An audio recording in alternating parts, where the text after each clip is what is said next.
What's up, everybody? Welcome back to Travel and Talk Tuesday. I am Poetry, and I'm late for work today. I could not get out of bed. I woke up probably about, it was 5:45 when I got up.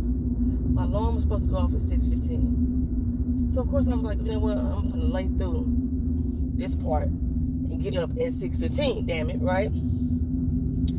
And I looked up. It was 7:35. 7:35, y'all. Just like, and I didn't go to sleep. I just was like in a head space. Shit been on my mind. A lot of things weighing on me. I got a lot on my plate, and I'm not sure where to start eating. If I eat too much, I may combust. If I don't eat enough, there's kitties out here. There's a bunch of kitties out here walking in the street. Why y'all walking in the damn street and we got sidewalks? Oh, that pit bull. I understand. Go ahead, girl. I ain't gonna say nothing else. But yeah, I just been in the headspace. So much to the point that I'm gonna see my therapist. I have to. It's just, my mind ain't right, y'all. My mind ain't right. So today gonna be one of them days because I'm already starting it off late. Yesterday was one of them days. I didn't get off work till 7 p.m. It was just a heavy day, and at first I thought it was just me, that I was in the funk, that I wasn't moving. But when I got back to my office, there was like 4 or 5 more other people just coming in around 7 p.m. too. And like one guy was like, "This has had to be one of the worst service days I've had in my career."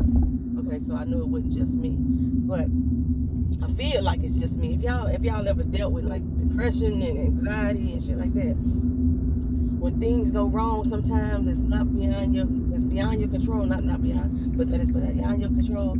You still take it on as if it's happening directly to you, like it's like somebody pinpointed it out to you specifically, and then that starts to weigh on you. You know what I'm saying? It starts to trigger other emotions and feelings and mental thoughts that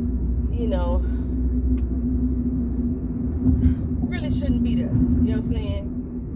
And like the thing is, like, I know when things are not happening specifically to me, but it's still hard to like not take on, the weight of that shit. Anywho, let me tell y'all about my weekend, I guess. Survive Beauty had its 3rd pop-up this Sunday. Held with the security bag pop-up right here in Orlando. She had a lot of vendors that was there. Some people were masked, some people weren't. And me and Keena stayed masked up. However, for me, it wasn't a good pop-up. For the most part, the space is a decent space. Bitch, get in your motherfucking lane. You want to get in this doggone lane, you should have got over back then. For the most part,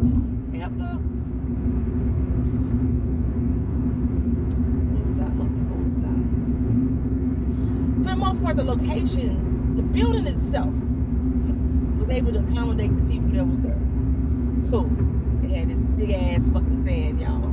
Huge. The fan covered the entire ceiling, and it had the words "big ass fan" on it. When I get the pictures from Keena, I'm gonna show y'all a picture of this big ass fan up in the ceiling. Cause it had this big ass fan up there. The big ass fan was blowing your shit everywhere. I posted up one picture on Instagram, and you can see the paper floated up. Cause the big ass fan was blowing shit. I'm using product to help hold down stuff, crazy. Anywho, the location though, it was kind of like in an industrial area. I thought it was a high foot traffic area. It was not. It was an industrial area. Matter of fact, on the back side of the building that we were in was the Orange County Corrections Warehouse. Okay, that's how industrial this shit was. I need to put some on my lips. What is this?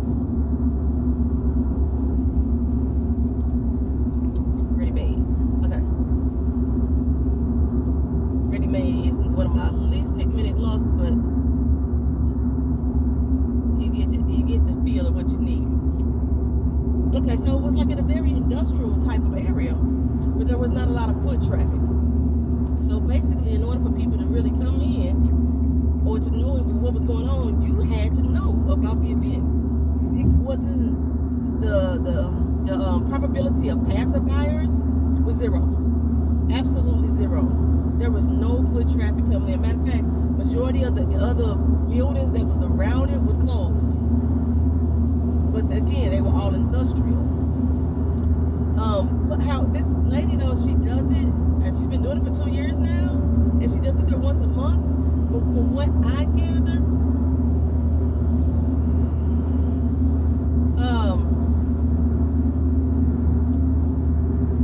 basically it was vendors selling to other vendors, or vendors. You might as well call it a networking event more than a pop-up shop, pretty much. Okay, so I had I had 3 customers, y'all.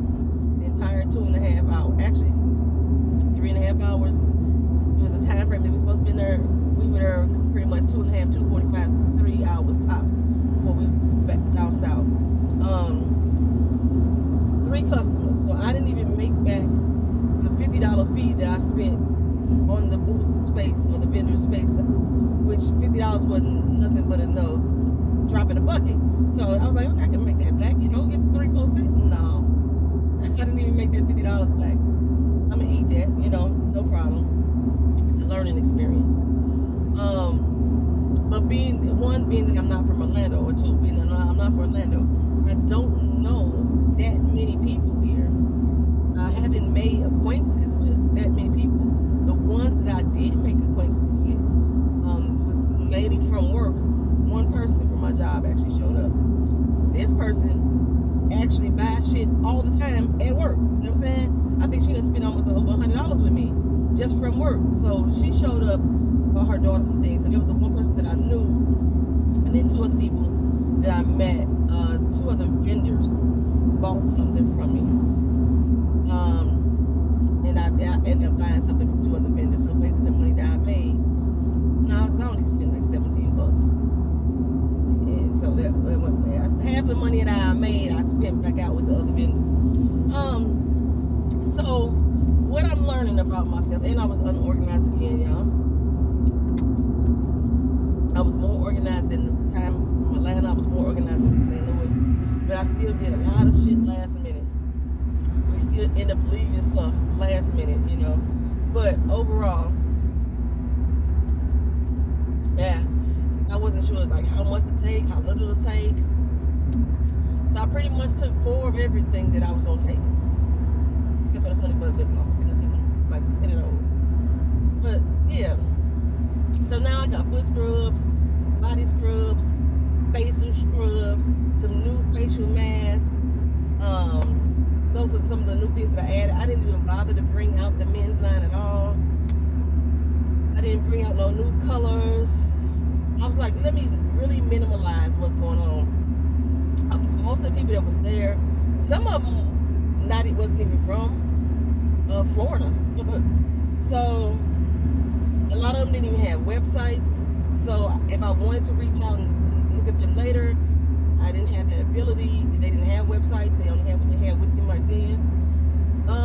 So it was kind of like a craft fair, because sometimes you can go to a craft fair or a festival type thing where they got vendors and you got people coming in from different places and you just don't know who they are. And they had some of the wackest fucking clothes. People who had clothes had some of the wackest fucking clothes. But it was, I guess, an interesting mix. We had maybe like 3 or 4 people selling food. 4 or 5 people selling clothes. 1, 2, 3, 4. At least 4 or 5 people selling natural products like I make, but not the same type. I did end up buying a bath soap, because I make bath soap. I bought this bath soap from this one lady. It shit smells so fucking good. I don't know what she got in it. It smelled and glorious. I had to buy it. Okay. And then it was a candle. I love citrusy scents, so I bought this candle from this girl who basically we kind of exchanged. She bought my lip gloss, I bought a candle, and they was the same price. We could have just passed on each other, but inventory purposes, whatever, So after when we first got there, they were supposed to have us, everybody have 6 tables and chairs. The table person wasn't there. So we didn't have a table to set up on. At that point, I realized I had forgot the bags, the shopping bags, for people to like, carry their stuff home with. I forgot that. So Keenan and I decided to run over to Family Dollar. We just left our stuff all there. I just felt trusting. I just felt like nobody was gonna fuck with our stuff. We left it there. We went to Family Dollar. We came back from Family Dollar. I want to say it was like 1:55. The event was supposed to start at 2 o'clock. We had to be there at 1. So we had been there at 1 with no tables, couldn't set up anything like that. Got back at 1:55. The table lady had just showed up. But at this point, Keenan was like, let's just get two small tables and push them mugs together. We ain't gonna need that much because again, we didn't bring everything that we was gonna bring anyway. Push them together, put our little cover on it, and we went. So I want to say about 2:15, 2:20, we were finally ready to sell stuff. But again, wasn't nobody there but vendors. So around about 3 o'clock, all the vendors said, okay, let's get up and just start meeting people. So we started getting up, introducing ourselves to other people, shaking hands. I'm still selling. I'm still like, hey, this, you know what I'm saying? All natural products, make your feet look good, have your summer feet all year long. I'm doing all kind of stuff like that, you know what I'm saying?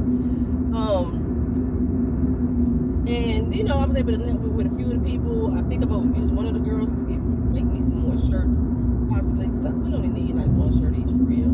Because I have decided that, without a doubt, pop-ups is not my thing. I have the gift of gab, or at least pop-ups in that setting is not my thing. If I am to do a pop-up, I think it's best for me to do it by myself, where the focus could solely be on me. However, I need to have be able to advertise to people who don't know who I am, or be in a space where there's foot traffic coming through, so people will stop and be like, hey, because it was a lot of people just about to walk past the table, and I was like, hey girl, hey, you know me, I like to talk, I would grab your ass quick. I didn't grab nobody, but I stopped every single person that walked past my table, and I at least did gain an interest, and I at least did get people signed up on the email list, things like that. I was able to do that. So oh shit, my doctor calling early. Bitch, you ain't supposed to call me until 8:30. I ain't gonna answer it to 8:30. I ain't gonna answer it to 8. My appointment is 8:30, not 8 o'clock. No, that's not what we finna do. She could call me at 8:30. So I just tripped on my look at this like, hold up, no. We set an appointment time. It's 8:06. Don't fucking call me at 8:06 in my appointment at 8:30. We doing a telephone call. You don't know what the fuck else I gotta do in my life. You know what I'm saying? No, bitch, no. What is this appointment for? This appointment is for me to get my acupuncture reinstated. After my last session, they hadn't sent over to the VA that I was on my last session, so I haven't been to my appointments. I haven't been able to. I don't have any appointments set up for me right now. Then what else I was going to say? Speaking of that, the last time I went to my damn acupuncture, there's 7 doctors that's in that facility, and 5 out of the 7 doctors are able to put those acupuncture needles into my back without causing me extreme pain. Every once in a while, they hit in there, and I'm like, oh shit, that hurt, and they take it out. 2 doctors in there, when they do it, I don't give a fuck what they do. Them bitches hurt me something terrible where it brings me to tears. I'm a thug, I don't like to fucking cry. They bring them tears out. When I had a new girl, she can't touch me no more. There's something about she put the needle in, bam. They usually like pop the needle in, boom, walk away. This bitch put the needle in, and then she want to seat it in my back. No, bitch, you hitting nerves. You hitting nerves, okay? No, ease up. Well, this particular guy, every time I've been with him, he has hurt me to my core. And the last 2 times that we have been together, I felt bad afterwards. You know what I'm saying? I started having muscle spasms again. And so the last time I was with him, I told him, I said, look, I'm not sure exactly what, you do differently than everybody else because I don't have this issue with the other doctors. But you hurt me.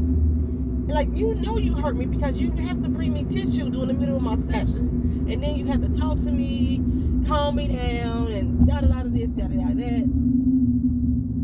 And so he told me, well, don't come back and see me no more.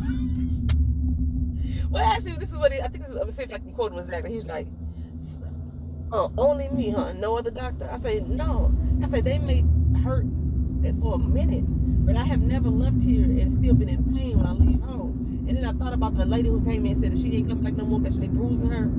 I don't think I'm getting bruises externally, but I might be getting them internally because I'm still feeling pain. I say, but yes, I say, I'm not sure what it is you're doing differently. I don't have this issue with 5 of the other doctors that are here. I think I've seen every doctor that's in that facility.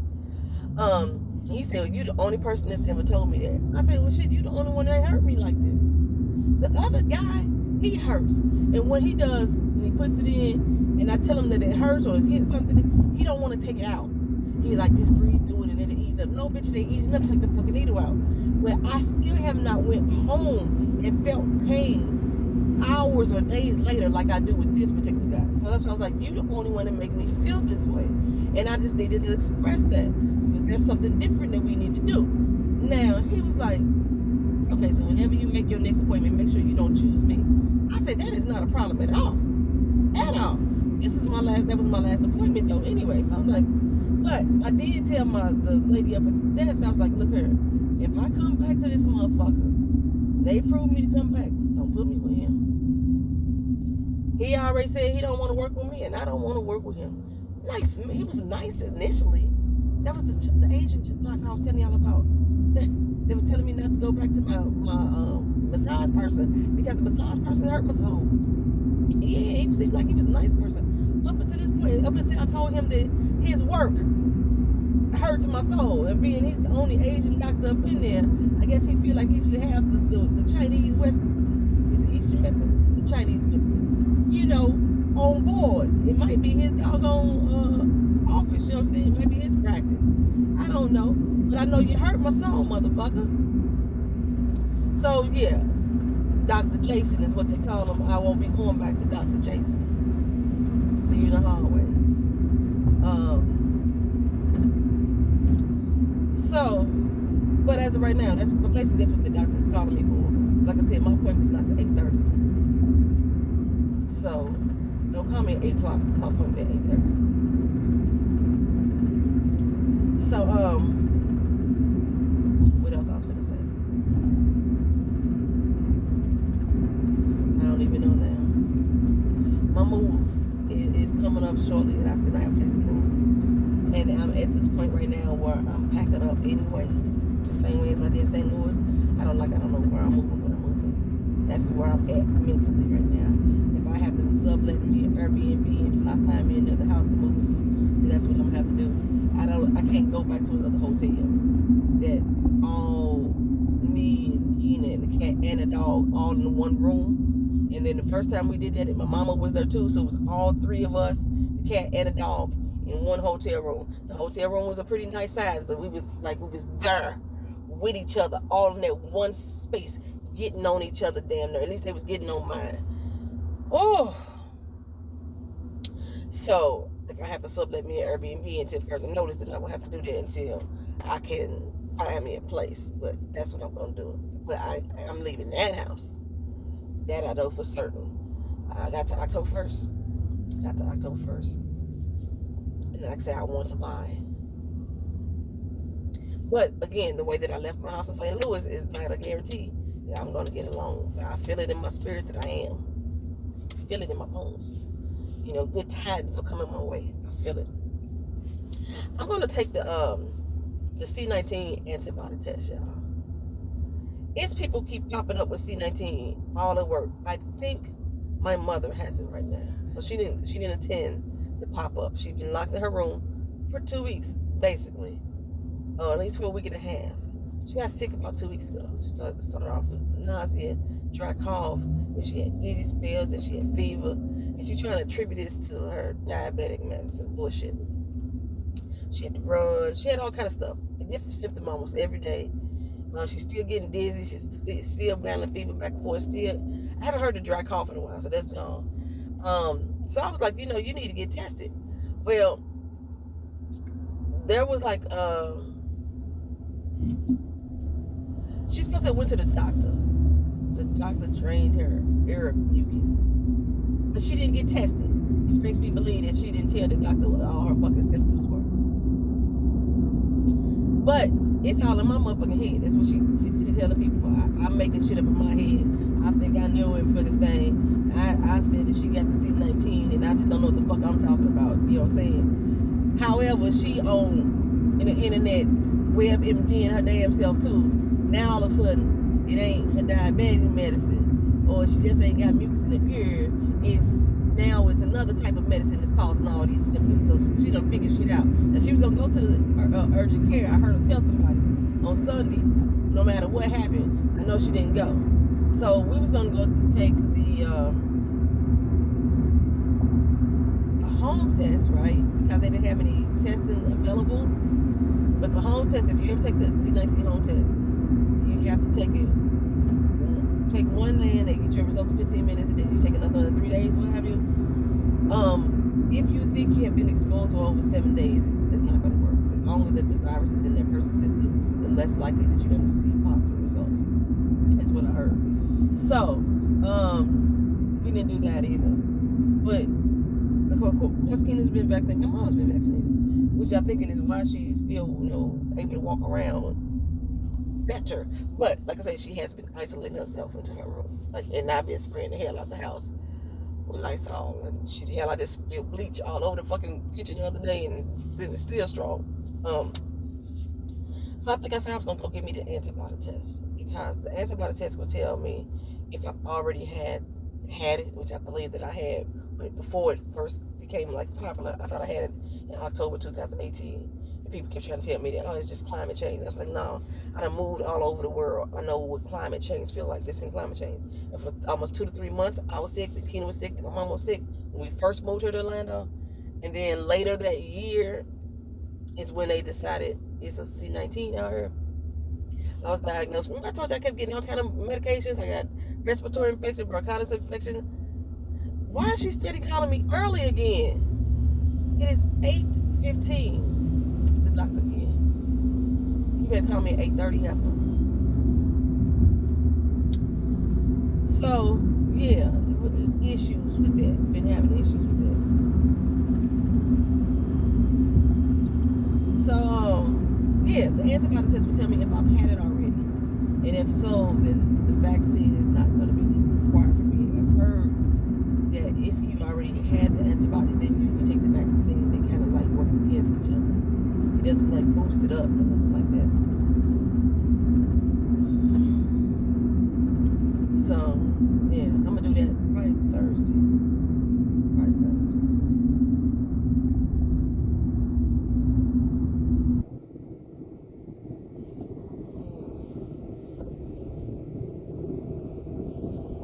Cried this morning. So no, I said I was gonna go get the vaccine. I did get the vaccine. But man, there's people popping up at work. Man, speaking of work, somebody flipped over on Sunday. They was in one of the government vehicles. They're new. They work. Okay, on Sundays we have people from other offices come over to our office, and they all work from one central space. So on Sunday, this was a new person, and when I heard about it, because one of my coworkers called me, he was like, "Hey, one of the new people just flipped, like the whole vehicle just flipped over." And I was like, "What the hell happened?" I was thinking maybe they hit a curve, too fast, because we got some windy roads out here. I was thinking maybe they hit a curve too fast, and that flipped them. And then come to find out, a drunk driver hit them. Now, when I got the call, it was 2 o'clock in the afternoon on Sunday. Who out here drunk at 2 o'clock in the afternoon on a fucking Sunday? I guess an alcoholic. I don't know if the person was a teenager or an adult or whatever, but somebody was drunk driving 2 o'clock in the afternoon on a Sunday. First of all, people didn't used to even drink on Sundays. Now you out here drinking, drunk. Well, did you leave church? Are you too drunk from the communion wine? I don't know what the fuck was going on. and you risk somebody's goddamn life, not just your own, but other people. So as far as I know that the young person is okay, the person who was getting it work to cope, at least they out of the hospital. That's all I can say. I know they got to be shaken up because I seen the vehicle yesterday, and you can tell it did a complete turn, flip. You know, like if it had went down a mountainside type of, that's how that vehicle looked. It was bad. Good thing that person got out alive. Oh, child. I was gonna talk about something else today. Oh, we was talking about I was gonna talk about Real Housewives of Potomac. So y'all did a poll for me to say whether or not I should continue to review the show, and majority of y'all who did respond said that y'all didn't even watch the show anyway. I needed at least 40 people to say yes to keep reviewing the show in order for me to do so, and I was going off of 15% of my average viewers for the show. I got 7 people to say to keep watching it that actually watched the show. That wasn't enough. Out of I usually get around 200 views, so around 200 views, only 7 people actually even responded to whether or not to keep it off. So I'm still watching it. So I may do like, I don't know, a quick something. I was gonna do it now, but I may do a quick something later on to talk about it, because I want to talk about Wendy. I want to talk about Wendy and her new attitudes. Hey, you know what I'm saying? She turned up her point of view. Get new clothes, new dress. You know, Wendy Osafo is. I ain't even saying she changing. I'm just saying she fucking fed up with the shenanigans of the people on the show. Anywho, let me get in here and go to work, and then see if I can answer this fucking doctor's call in a few minutes. All right, talk to you later. Peace.